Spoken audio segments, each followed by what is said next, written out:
Então, boa noite. Estamos dando início à jornada de Direito e Justiça Social. Hoje, com o tema Onde está o paciente zero da pandemia jurídica, e seremos agraciados com a presença do jurista, professor e advogado Lênio Streck. Professora, eu lhe passo a palavra. Nós estamos ansiosos e ansiosas para escutá-lo. Muito bem, boa noite, agora mais formal. E o tema é absolutamente contemporâneo, né? E atual, não poderia ser o melhor momento para discutir esse problema do papel do direito. Hoje, eu dei ontem 5 entrevistas, hoje já dei 3, e me perguntavam sobre isso. Eu digo, olha, o direito não tem mais o que dizer sobre o que acontece. O direito já, I rest my case jurídico, não, a causa está descansando. Por quê? Porque o direito fracassou. O que o direito vai dizer? O direito vai dizer que tem que processar o Bolsonaro? O direito vai dizer que tem que processar o Pazuello, que agora fez a grande votação? O direito vai dizer que não é possível que você seja, ao mesmo tempo, diga que mora em São Paulo e depois volta e concorre pelo Paraná? O que o direito vai dizer? Quando o Procurador-Geral da República tem o poder plenipotenciário, né? Então, saudando aí o pessoal da universidade e reencontrando o Rafael, essas coisas, eu diria que o direito hoje, as respostas que ele pode dar são muito limitadas pelo seu esgarçamento. Tem que perguntar para a ciência política, para a economia, para a antropologia, para a sociologia, para saber se eles nos ajudam a explicar o fenômeno na medida em que o direito, e esse é o tema aqui, pandemia jurídica, o direito surgiu para controlar o poder. A grande discussão do direito, desde os gregos, é que o direito serve para controlar o poder, senão ele não precisa existir. Quem filtra a política é o direito. Assim as democracias funcionam. Na Europa, as democracias funcionam assim. Quer dizer, a política briga, mas na hora H, você sabe que tem uma Constituição e uma Suprema Corte, um tribunal que controla. Agora, no Brasil, o direito não controla, não filtra a política. É a política, com a vontade do poder, é que filtra o direito. Logo, ele não é mais direito, claro. Ele serve para controlar o poder, e é o poder que controla ele, é a coisa mais simples do mundo. Nós entendermos como ele acabou fragilizado, né? Então, e nesses tempos, né, claro que essa é uma questão que também tem um meio ambiente que os circunda, e isso faz com que nós tenhamos que analisar sempre, quando falamos disso, por exemplo, os tempos que nós vivemos, e perguntarmos, inclusive, se as redes sociais são compatíveis com a democracia, se a democracia é compatível com as redes sociais, né? Essa é a questão, quer dizer, a democracia, os gregos inventam a democracia, fazem na ágora, depois você tem a democracia representativa, mas há um momento, agora contemporâneo, que ninguém contava com esse atravessamento das redes sociais, pelo qual não há mais fatos, há apenas narrativas. Então, em que o conjunto de informações impede o conhecimento. Digamos que a democracia necessita de um certo conhecimento, e digamos que as redes sociais inundam o meio ambiente democrático com informações. Informação não é conhecimento, conhecimento não é saber, e saber não é sabedoria. já se disse tantas vezes. Então, na medida em que mais informações significa menos conhecimento, menos, mais é menos.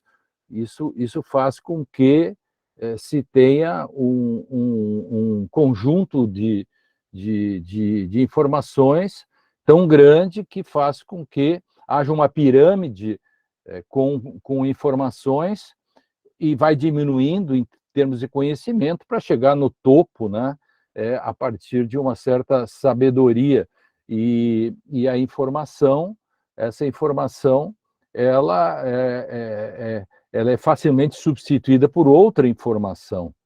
E não há uma parada no sentido de que se possa dizer que há um conhecimento. Então, por que aumenta o número de nécios imbecis, negacionistas, na medida em que temos mais informações? Em tese, deveria diminuir o número de nécios, mas aumenta o número de nécios exatamente porque nós não conseguimos fazer esse filtro, não conseguimos, porque somos incapazes, e ninguém conseguiu. Eu não tenho a resposta, mas eu posso procurar os compêndios, os estudos do mundo todo, não encontraram ainda esta compatibilidade da democracia com as redes sociais. Na verdade, as redes sociais que fazem com que cada vez mais a democracia fique fragilizada. No campo do direito, então, esta é uma questão ainda mais complexa, né? Porque o direito ele já vem fragilizado pela sua própria história. Se nós fôssemos contar o que é o direito, a primeira coisa que nas faculdades de direito, talvez nas outras também, nós tivéssemos que usar a literatura, coisa que eu gosto muito, que é, por exemplo, começando com a mitologia grega. Os gregos explicavam o mundo pelo mito, e o logos vem e suplanta o mito. No direito, principalmente, é o mito que explica o logos. Isso é uma coisa fantástica. Para você explicar o conceito de verdade no direito, você não busca a filosofia, você busca a picaretagem interna e com o mito. É uma grande vigarice epistemológica, né? E pelo qual você diz que existe verdade real, coisa que ninguém sabe o que é, né? Porque o direito é um lugar que sofre do que uma coisa que eu escrevi há pouco tempo, que é de uma dependência epistemológica. Claro, o direito não, ele lida com conceitos que não foi ele que fez. E ele importa em mal. Por exemplo, o que são valores no direito? Alguém foi buscar o que quer dizer valores, foram ler Max Scheler e os caras que tá. Valores é uma questão externa ou interna? O que é moral? Isso é um conceito fora. E por aí você vai trazendo, esses conceitos estão fora. Então, o direito tem uma profunda dependência. Só que ele faz uma importação equivocada por falta de filtros e acaba fazendo uma algaravia conceitual.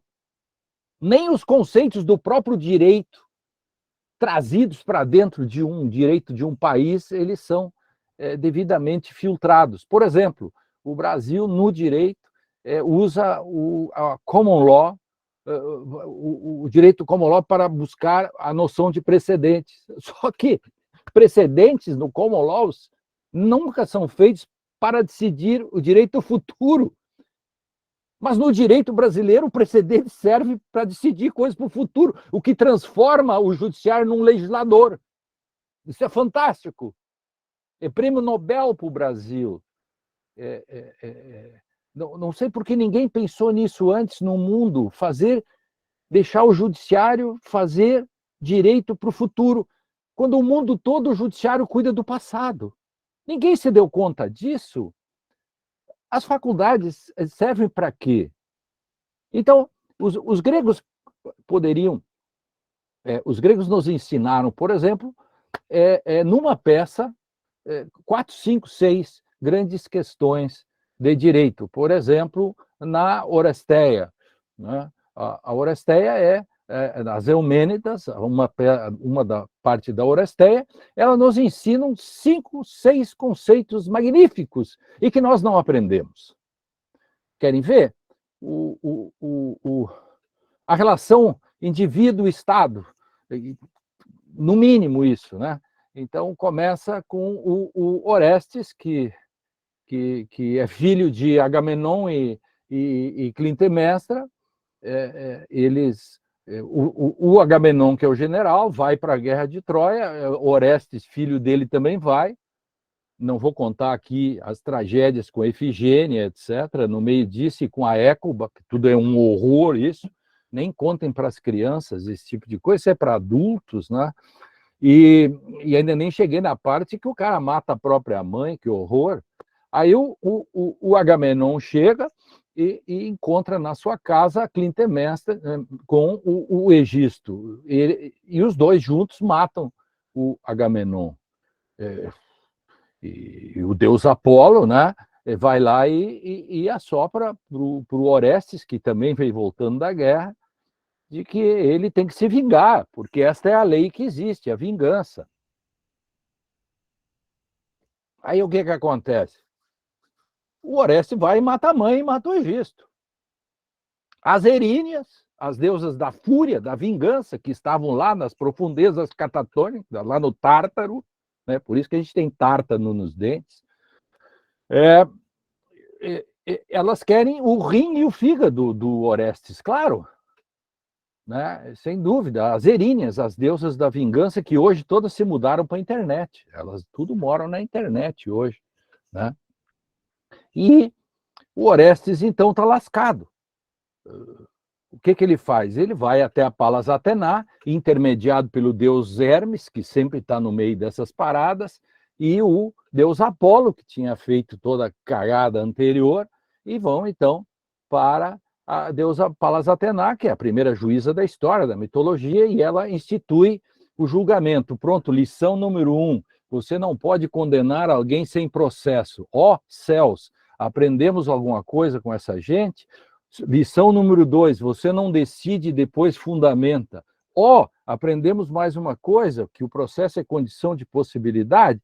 Então, aí a Palas Atená faz um júri, acusação e defesa, sim, precisa ter defesa sempre, por isso que tem defensoria pública, tem advogados, etc. E tem um júri com jurados, e precisa imparcialidade, coisa que o Sérgio Moro e tanta gente não leu no Brasil. Então, nós temos o julgamento, o corifeu, que é a acusação, dali surge o Ministério Público, a história, né?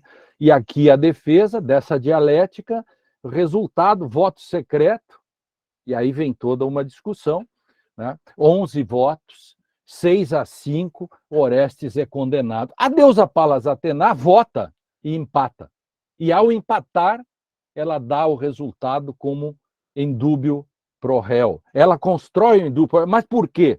Porque ela sabe o tamanho do Estado e sabe o tamanho do cidadão. Então, nesse jogo, o empate vale indúbio pro réu. E nós não aprendemos nada, porque até hoje utilizamos o indúbio pro societate. Segundo, para as vinganças, e começa o império do direito. Império do direito. Então, terceiro, processo como condição de possibilidade. Quarto, você precisa ter devido processo legal. Quinto, você precisa ter imparcialidade. E mais coisas dá para discutir com isso. Isto é, nunca mais o aluno, se encenasse essa peça, ele falaria, por exemplo, que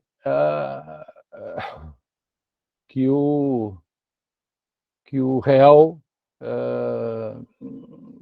ele tem que ter contra ele o indúbio pro societate. Isso só para falar alguns detalhes. Então, ali começa a noção, né, que eu chamo de a primeira manifestação da autonomia do direito. E isso depois passa por 1315, vem Hobbes com auctoritas non veritas facit legem, a noção da interdição entre civilização e barbárie, o contrato social, ainda sem Constituição. A Constituição é um processo mais liberal que começa no século XIX, entramos no século XX e chegamos naquilo que eu chamo de quinta grande manifestação da autonomia do direito, que é a última, a mais atual, talvez seja a última, que é o segundo pós-guerra, que é o famoso direito pós-bélico, Auschwitz nunca mais.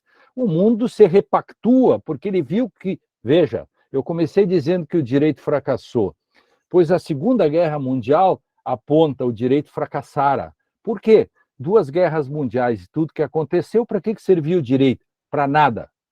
O que se faz então? Vamos repactuar.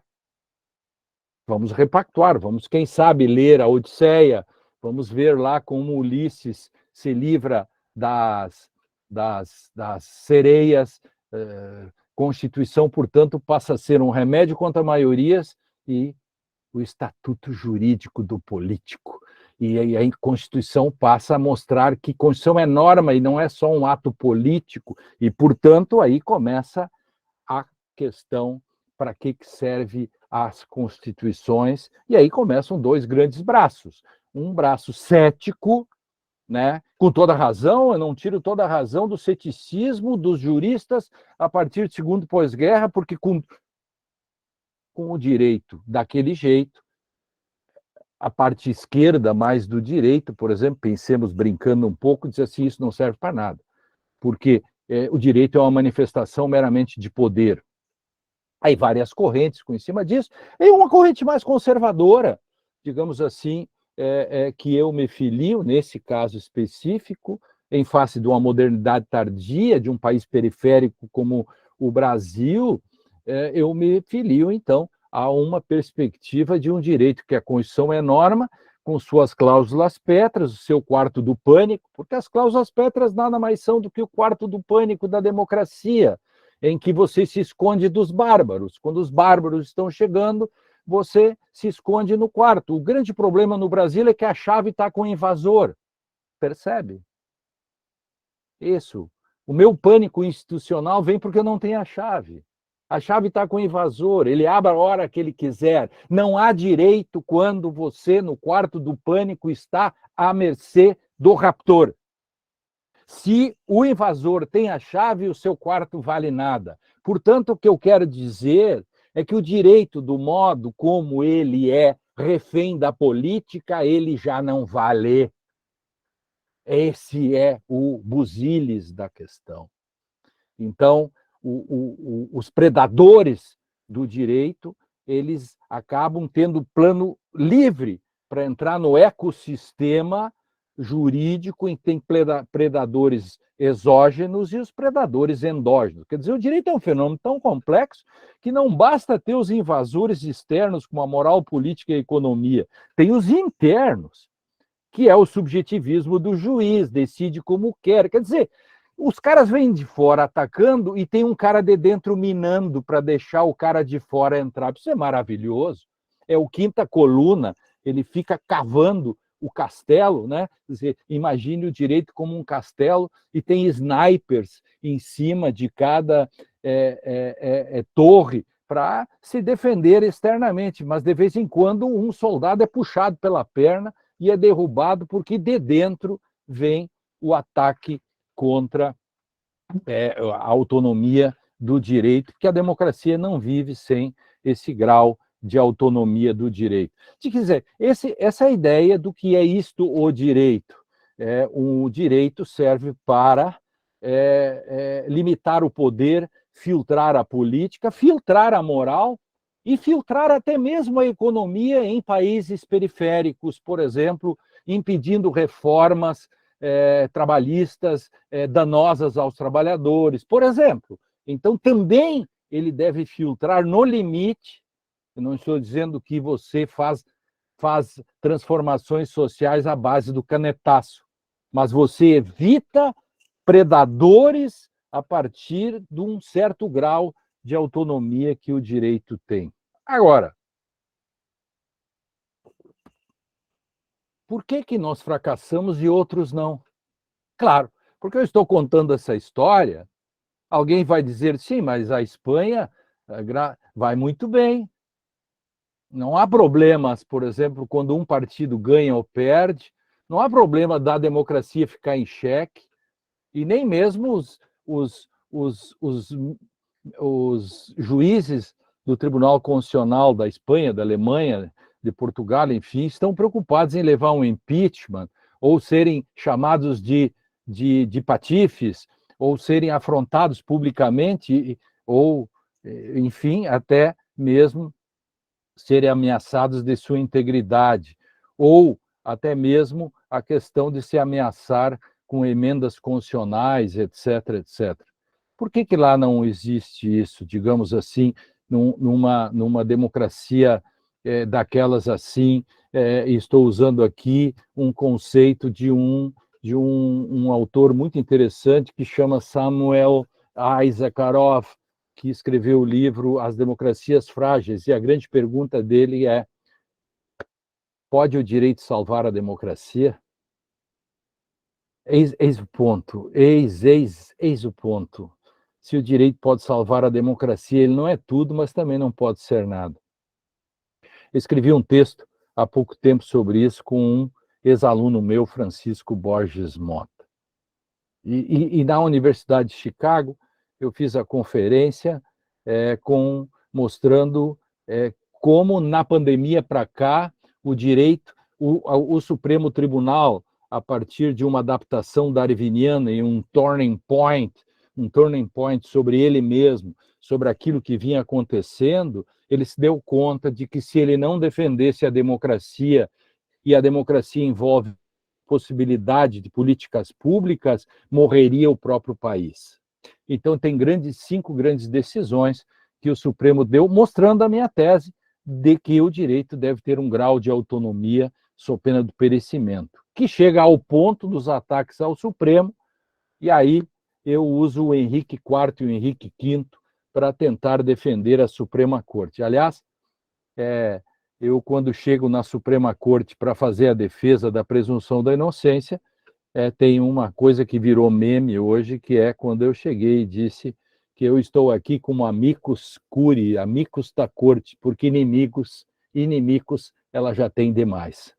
Então, é uma coisa que, de algum modo, se espalhou, né? Hoje, muitos advogados chegam lá e dizem: muito boa tarde, senhores ministros, senhoras ministras, estou aqui, como disse o professor Lênio Streck, como amigos da corte, porque inimigos dos senhores têm demais. Então, a coisa funciona um pouco desse modo, né?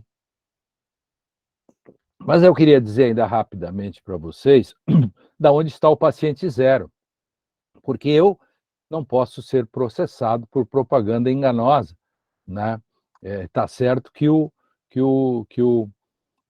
R.R. Soares diz que curou 130 mil pacientes de Covid, mas não curou a ele mesmo, porque ele foi entubado, né? Quer dizer, ele devia ser processado, inclusive, por propaganda enganosa, né? O R.R. Soares e os outros, né? Como quem inventou o Pix foi o Silas Malafaia, né? Parece que isso já não há dúvida hoje. E o pastor Wesley, que é o sujeito que, em tantos lugares que Deus podia falar, veja, Deus podia falar com um cara de Nova York, Deus podia falar com os cientistas da NASA, Deus podia falar com os filósofos franceses e italianos, e tem um monte de gente importante, e Deus vai falar com o pastor Wesley do Tocantins. Quer dizer, achinelaram com Deus, quer dizer, o Papa Francisco está irritadíssimo com isso. Imagina a cena, o Papa Francisco, quer dizer, o Papa Francisco faz o seguinte, a seguinte pergunta, disse assim: vejam, eu sou o herdeiro aqui da coroa de Pedro.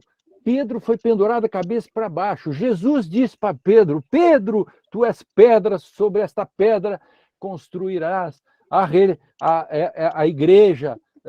E o Papa diz: mas e aí Deus vai falar com o Wesley? O Wesley lá do interior do Tocantins. Poxa, podia ter me perguntado, né? Eu sou o Papa, quer dizer, eu podia dar umas dicas, mas enfim, essas coisas assim, né? E Deus vai fazer um segundo dilúvio, um dilúvio 2.0, e vai passar, mas vai fazer com critério, porque Deus não é do direito e, portanto, não é discricionário. Deus usa critérios, não é que nem os juristas que fazem o que querem. Aí o que Deus faz, então? Deus vai utilizar para esse segundo dilúvio 2.0, ele vai utilizar o WhatsApp de cada um. Portanto, não adianta, Rafaela, apagar o que você escreveu, porque Deus leu o que você escreveu, porque Deus sabe tudo, ele é onisciente. Não adianta apagar que Deus sabe. E, portanto, é o melhor critério. Eu achei muito legal esse critério dele. Pegar o WhatsApp de cada um, entendeu? E no WhatsApp, cada um se revela nas profundezas tartáricas do ser humano, né? Em que cada um se mostra, né? Principalmente quando for um ambiente mais privado. Onde está o paciente zero? O paciente zero, no direito, é um longo processo, ele poderia estar, por exemplo, numa análise que se faz a partir do novo e do velho. Por exemplo, você tem uma Constituição de 88, em que você tem uma nova possibilidade de fazer direito, porque a Constituição veio fazer o seguinte, simplesmente assim, esta Constituição, se eu fosse reduzir toda a Constituição numa frase, fazendo uma brincadeira aí com quem gosta de legal design, eu não gosto disso, mas eu seria muito bom em fazer isso. Eu diria que esta Constituição visa desigualar a desigualação. Ponto. Desigualar a desigualação. Então, modéstias favas é uma frase genial de minha parte para fazer aquilo que a Constituição é, em termos resumidos, porque ela é uma Constituição que visa a transformar o Brasil. Agora, quando a comunidade jurídica olha esse novo com os olhos do velho, ela transforma esse novo no velho, claro. Então, o primeiro paciente zero, digamos, da primeira etapa da pandemia, quando não se sabia bem a doença e não deram vacina, nada disso, isso acabou ficando pior e o ensino jurídico acabou criando o locus, o ambiente parasitário, o ambiente próprio para a proliferação, né, virótico desse paciente zero, que é o ensino jurídico, que acabou fazendo com que nós não ensinássemos mais direito e optássemos por ensinar uma péssima teoria política do poder. E aí nós perdemos, claro. Se eu digo que o direito é a manifestação do poder, ou se eu substituo o direito pela moral, ele já não é mais direito, ponto. Se ele não é mais direito, por que eu estou ensinando direito? Isso é uma contradição. Então, ou você ensina direito, suas especificidades, naquilo que é paradigmaticamente o novo, como a Constituição, ou então você se atira nos braços de qualquer teoria política do poder. Teoria política do poder, por exemplo, é a que domina hoje, o realismo jurídico. The Judge Made in Law, trazida para o Brasil, é o direito que os tribunais dizem que é. Se o direito é que os tribunais dizem que é, por que se estuda direito? Por que se escreve direito? Por que tem mestrado e doutorado? Que desperdício bárbaro fazer doutorado e mestrado em direito. Para quê? Se o direito, ao fim e ao cabo, é aquilo que o judiciário diz que é. Essa é uma pergunta que nós temos que responder. Então, aí nós temos o ensino jurídico, né, que forma hoje uma multidão de reacionários, analfabetos funcionais e reacionários. Os dois juntos, às vezes, e às vezes separados. Mas o reacionário está em uma grande parte do conjunto dos atores que saem das faculdades. Eu vejo gente saindo da faculdade, ou já formada há um tempo, odiando a Constituição. Diz, essa Constituição aí tem direitos demais, mas é genial, o Brasil tem que ganhar 2 prêmios Nobel. Porque dizer que a Constituição tem mais direitos, tem direitos demais, é realmente algo que o mundo todo se perguntaria. Mas, Celso, quando João Sem Terra pensou naquela questão lá, 1315, não era uma questão de direitos? Quem disse que isso era deveres, cara pálida? Como é que é isso?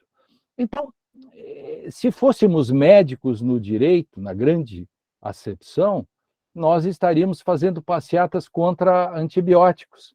Gente, eu sou testemunho hoje, né, irmãos, eu faço o meu testemunho hoje pelo Brasil afora, porque de tantas coisas que eu participei nos últimos tempos, por exemplo, vou pegar uma delas, a jornada essa da presunção da inocência. Vocês sabiam que mais de 60% da comunidade jurídica, leia-se advogados, era contra a presunção da inocência? Ou seja, pega 60% dos médicos e eles não receitam antibiótico, porque antibiótico faz mal. Quer dizer, até tem muito médico que acha isso, achava que a vacina era ruim. Mas, enfim, vamos pular essa parte, né?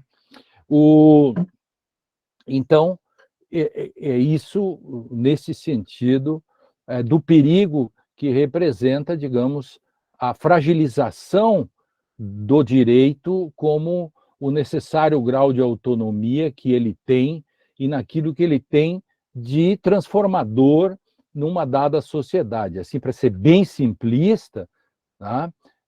Se você tem num pretenso Estado liberal, o direito tem uma função meramente reguladora. Numa perspectiva de welfare state, ou dos estados sociais, ou até mesmo estados autoritários, social, a perspectiva do Estado social é de um direito promovedor, ele tem que fazer políticas públicas. E o direito do Estado democrático de direito, ele é um direito transformador.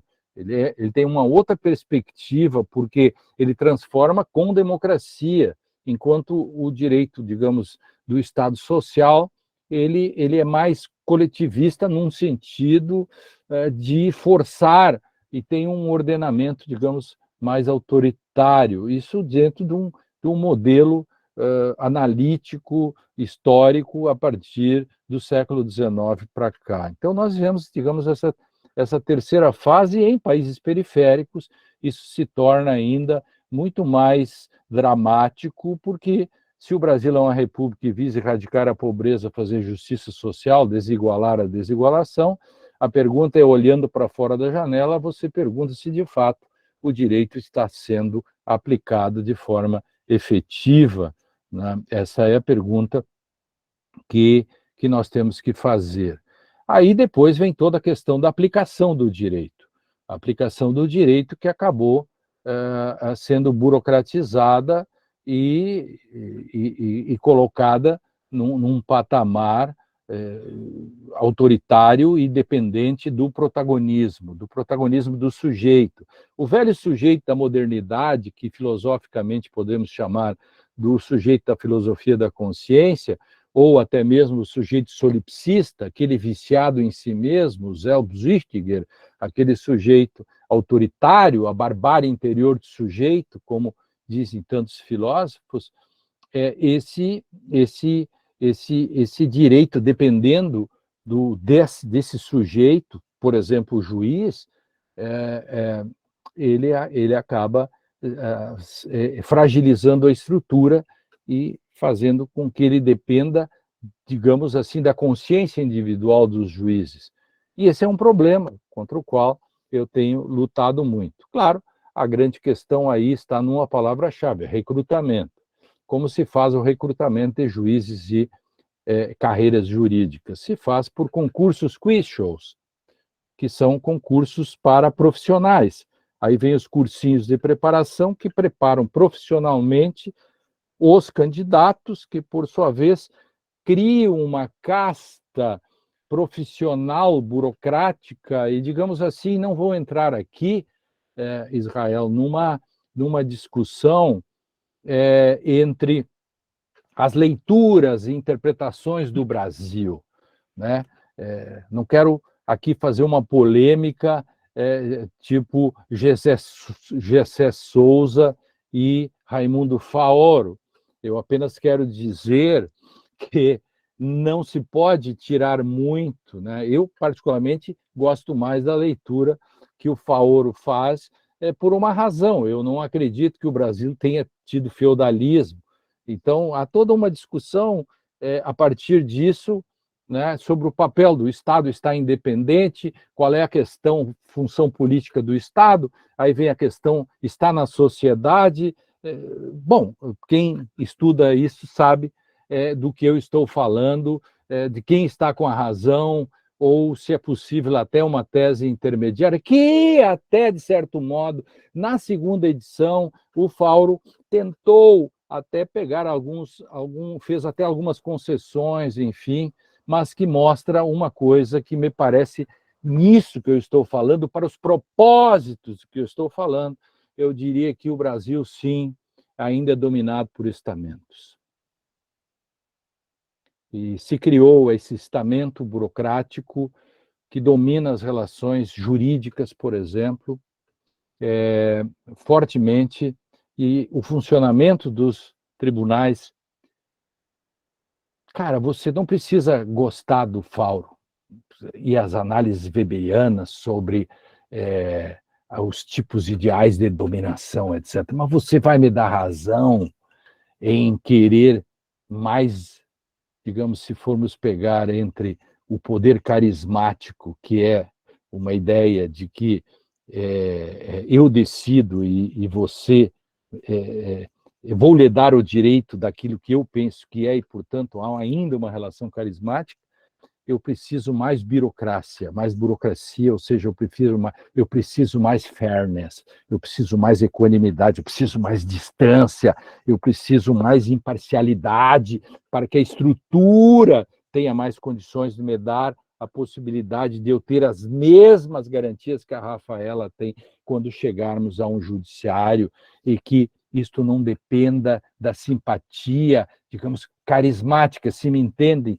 Claro que estou mergulhando numa complexidade que ela tem uma simplicidade pela qual eu posso escapar do lado, até de uma forma, alguém vai dizer, muito esperta, na medida em que ele fala isso, mas não vai explicar todo o livro do Foro, porque é impossível fazê-lo numa palestra. Claro, é impossível fazê-lo, mas, de todo modo, eu estou aqui trabalhando no plano de uma angústia epistemológica, na angústia acerca das condições de possibilidade pelas quais eu posso dizer que algo é e algo não é, naquilo que a epistemologia nos mostra como a primeira forma de teoria do conhecimento na modernidade, para nos demonstrar a pergunta, afinal, por que você diz que cogito ergo sum? Conta para mim. E as coisas que nós não fazemos hoje. Conta para mim por que você está dizendo isso. Nas redes sociais não tem a pergunta sequer do início da modernidade. Isso nos mostra o nosso profundo desassossego, né? Esse mal-estar da civilização denunciado por Freud, esse mal-estar jurídico que nós sofremos, né? Que é essa questão desta pandemia jurídica que nós não conseguimos superar. Temos o problema do recrutamento e depois temos o problema da aplicação. Nunca nos preocupamos, e no Brasil eu sou o primeiro, provavelmente, eu não sei, ou o único, que de fato tenta fazer uma teoria da decisão, mostrando a necessidade de uma criteriologia. Isso faz com que, por exemplo, uma teoria da decisão seja condição de possibilidade para que os julgamentos não sejam, digamos, feitos a um modo discricionário, né, característica principal do positivismo, ou sejam feitas de forma decisionista. Então, critérios. É fundamental que nós tenhamos critérios. E esses critérios se dão a partir de uma teoria da decisão que eu tento, dia muito, desenhar. Portanto, para tentar superar esses problemas, por exemplo, de olhar o novo com os olhos do velho, e a questão que vem a partir de um ensino jurídico como um paciente zero, e pelo qual nós estamos hoje nesta crise.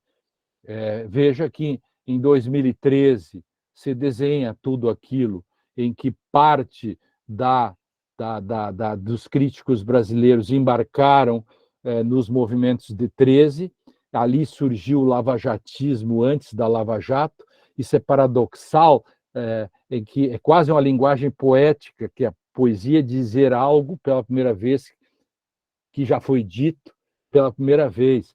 Então, o lavajatismo surge antes da Lava Jato, sim, porque a Lava Jato, quando surge, ela tem um imaginário pronto onde ela se coloca. E aí vem o que ela deseja, a criminalização da política. Você criminaliza a política, você esvazia as instituições e vem os outsiders. Os outsiders tomaram conta, o estamento burocrático deu-lhes, numa boa próclise, a possibilidade de continuarem, e o Supremo teve também nisso o seu papel. Depois o Supremo se dá conta que ele poderia ser a próxima vítima e volta atrás, mas os outsiders já estavam aí. Nesta eleição, os outsiders apenas foram substituídos por novos outsiders, mais sofisticados. Chega aí um menino de 25 anos que é especialista em dizer platitudes e truísmos na televisão e faz 1.315.000 votos. Esse é o Brasil. Alguém dirá, mas o Alexandre Frota não se reelegeu, mas você não sabe o que aconteceu com os outros que se elegeram por trás e atrás dele. Então, nesse ponto, é a necessidade de nós fazermos uma profunda epistemologia no direito, coisa que nós não cuidamos mais.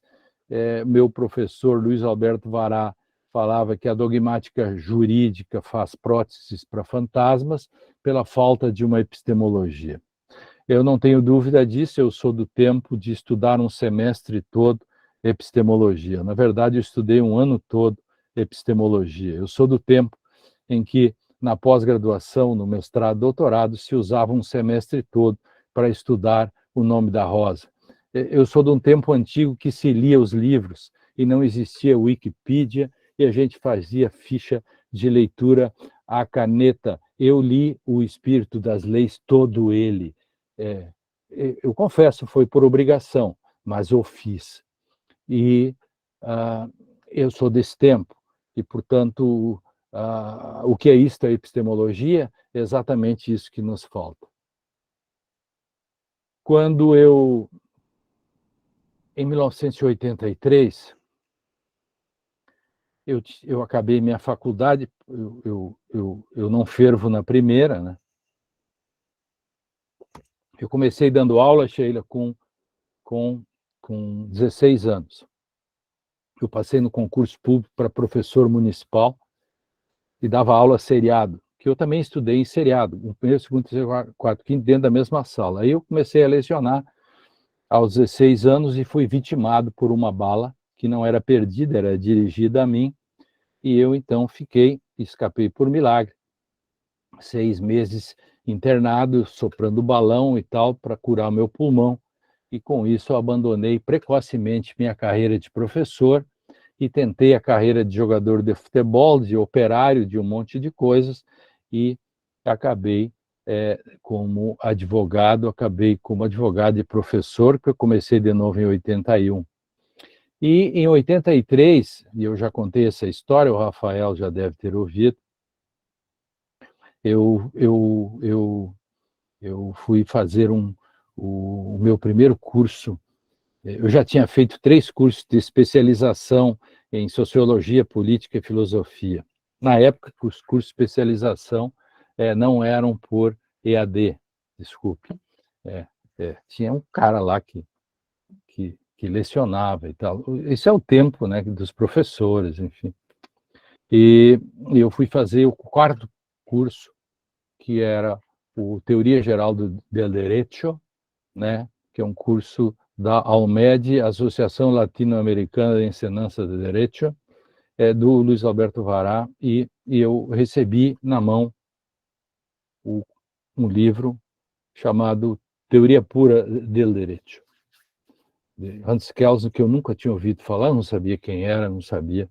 eu fiquei com a incumbência de fazer um seminário, não sabia, não entendi nada, e 2 dias depois fui lá no hotel do professor e disse, ó, tá aqui o livro, não sei porra nenhuma disso, e também não sei para que serve isso, agora eu estou muito angustiado mesmo, porque eu queria entender isso para poder dizer o que é isto, esta obra.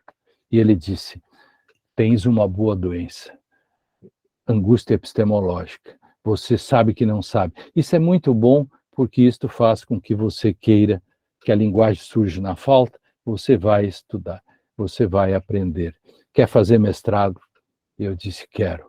Larguei tudo. Era funcionário da Caixa Federal, era um emprego que na época todo mundo queria ser funcionário da Caixa, do Banco do Brasil, juiz ou promotor. Promotor eu fui depois. Aí eu larguei tudo, peguei minha filha pequena, minha mulher, largou a faculdade, fomos viver de bolsa de estudos em Florianópolis para fazer o mestrado com meu professor. E entrando nas filas do então governador Amin, levantávamos às 5 da manhã para comprar batata e arroz mais barato, morando com 2 famílias na mesma casa, para estudar o mestrado, por angústia epistemológica.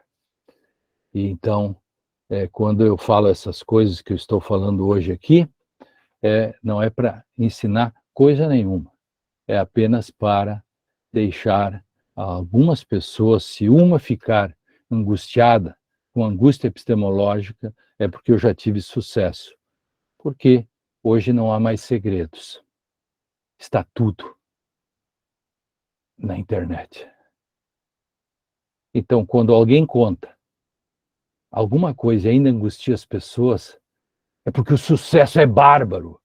Porque senão o cara podia ficar em casa olhando a internet. Então, ainda nós somos úteis. Aleluia, irmãos. Ah, aleluia. Muito obrigado, é isso.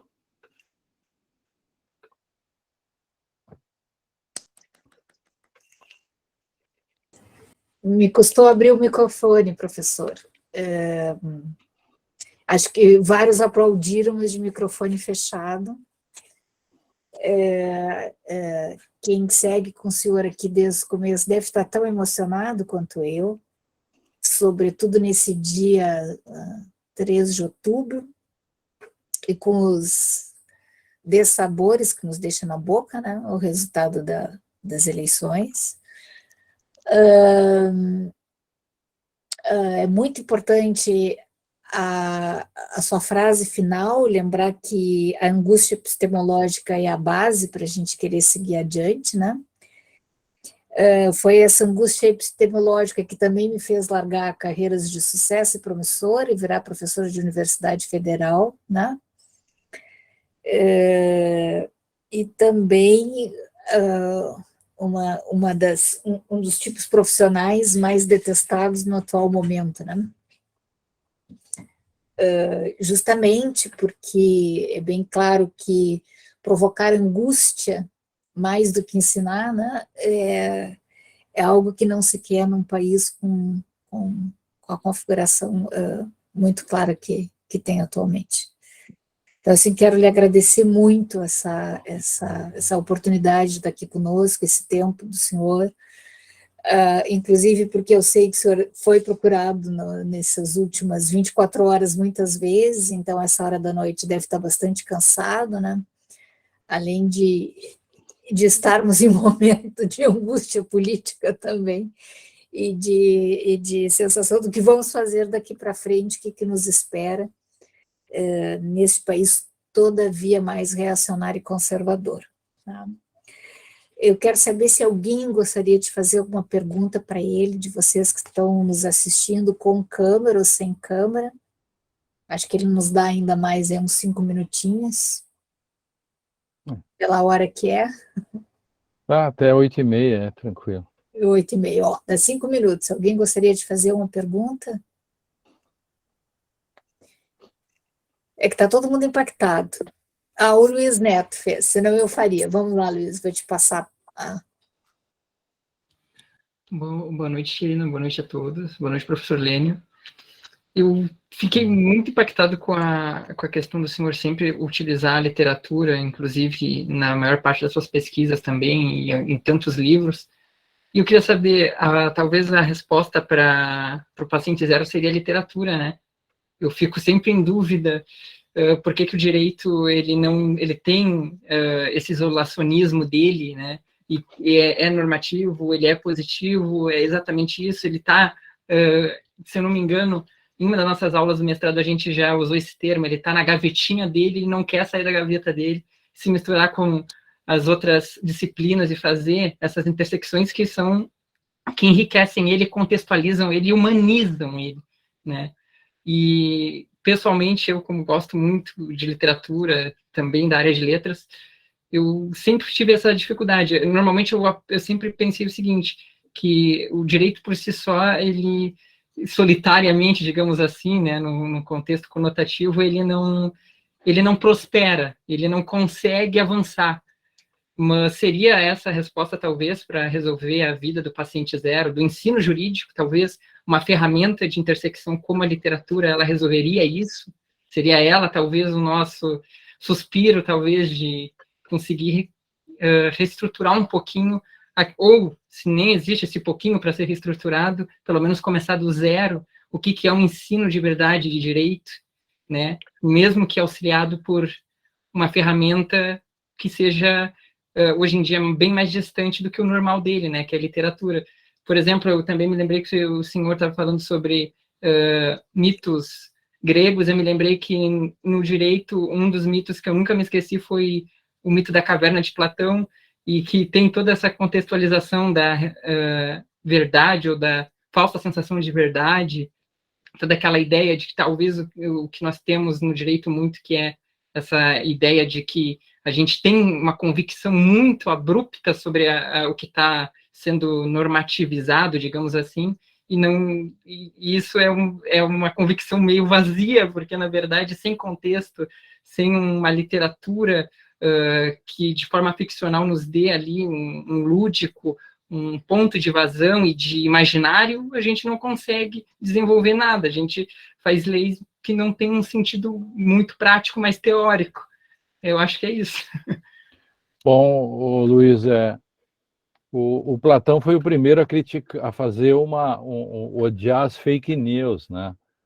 Mostrando que as sombras são sombras, né? Então, o Platão odiava nécios. Eu adoro isso no Platão, a raiva que ele tinha dos idiotas, dos nécios, né? Porque os nécios, certo? Os nécios mataram o Sócrates, né? O professor dele, né? Então, o Platão, nesse ponto, foi o primeiro a alegoria da caverna é um repto contra idiotas, né? E contra essa questão, por isso depois chamado de mito da caverna, né? E a literatura, ela existencializa o direito, porque veja que por que a psicanálise busca na mitologia, né? Por que os filósofos estão debruçados sobre os gregos? Somos todos gregos nesse sentido. Bom, por que o direito, então, não vai buscar também esse seu processo salvacionista, né, do modo como ele não pode, né?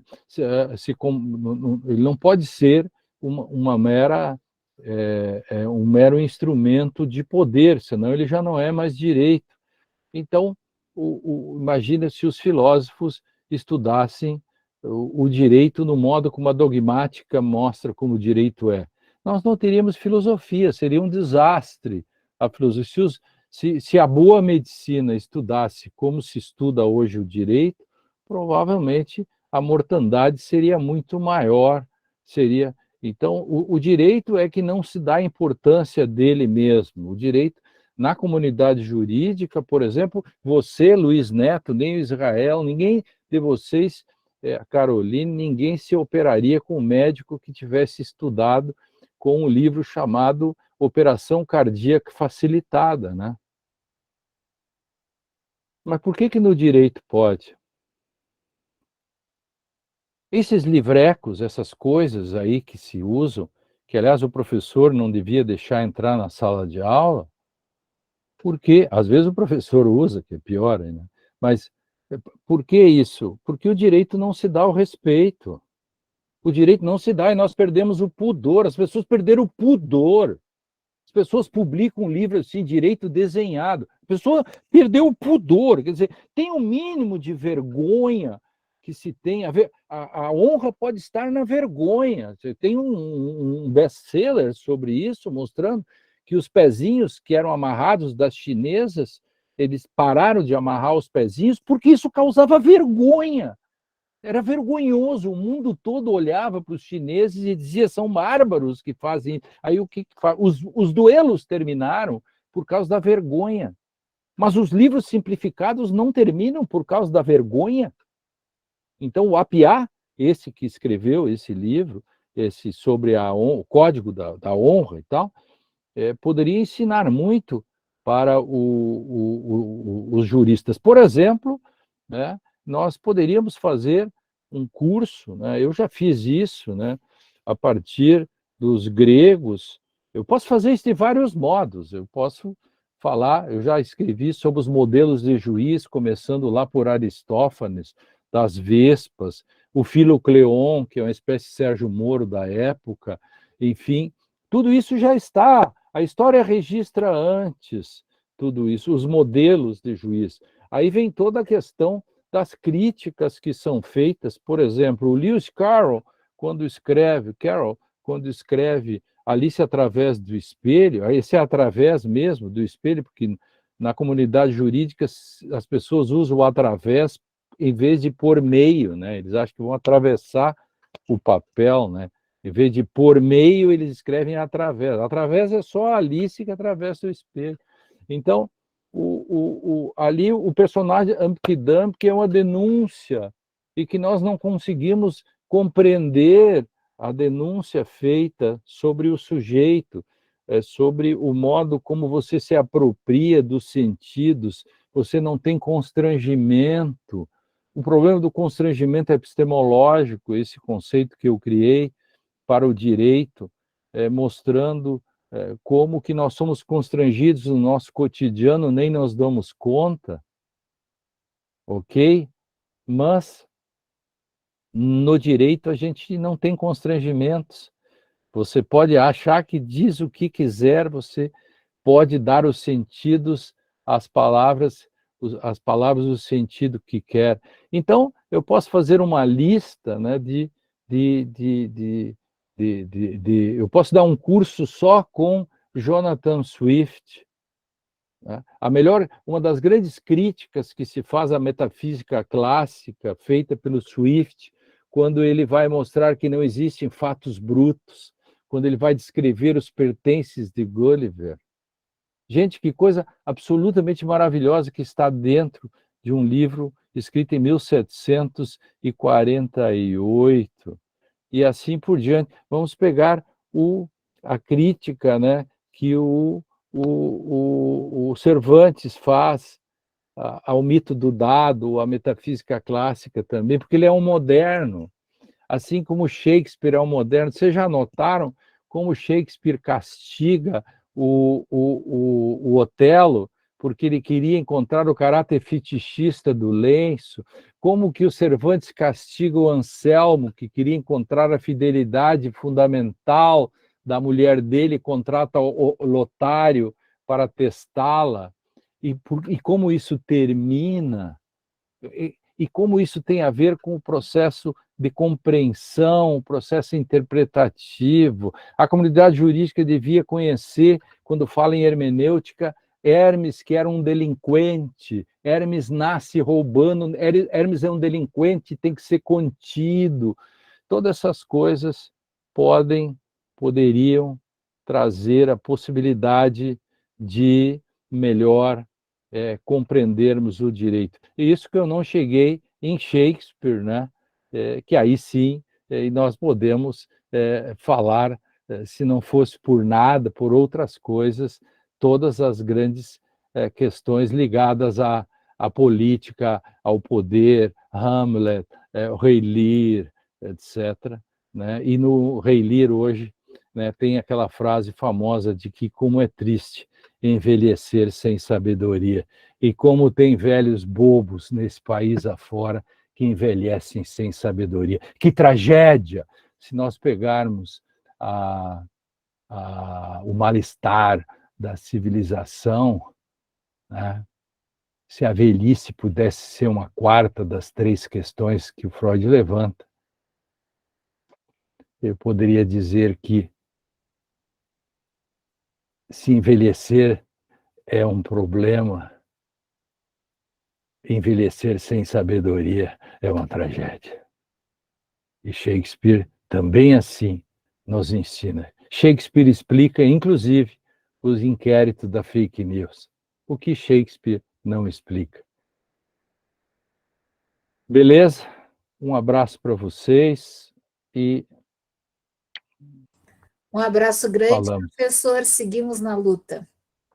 Falaram ali, o Luiz falou, eu gosto muito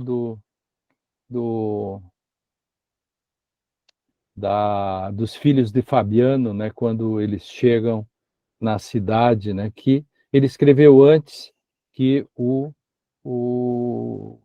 Gabriel Garcia Marques, da Macondo, né, o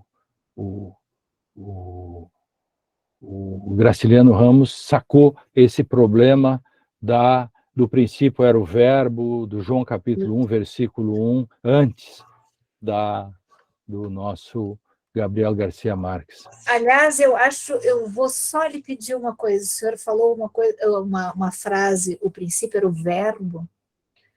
Eu acho que ela é importantíssima para concluir, porque o verbo é palavra. E o uso da palavra no atual contexto, seja ela política, sobretudo ela desses pseudo-religiosos, é de fato uma afronta ao princípio ao verbo. Não tenha dúvida. É uma afronta. Claro, se Deus existe mesmo, esses caras têm que estar lascados, sob pena do fracasso dele mesmo. Boa noite, lhe agradeço imensamente a presença e agradeço também a todos vocês que ficaram até agora. Um abraço grande, professor. Obrigado. Tchau.